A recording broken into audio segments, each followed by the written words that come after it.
Здравейте, казвам се Петя Никифорова, живея от няколко години в Лондон. Реших да се запиша на курса по фотография на Виолета Певтичева, защото е човек, който ми вдъхна доверие, който знае какво прави и създава едни прекрасни кадри. На този уоркшоп, който се проведе събота и неделя, беше много интензивно, с много информация, която първо трябва да я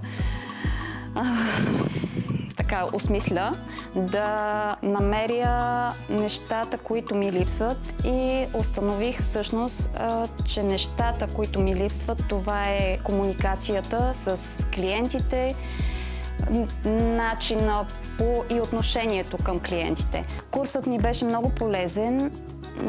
Надявам се да вложа всичко научено от този курс, да създам мой собствен бизнес, който да представи мен като артист и да покажа всичко научено от Виолета в моите снимки.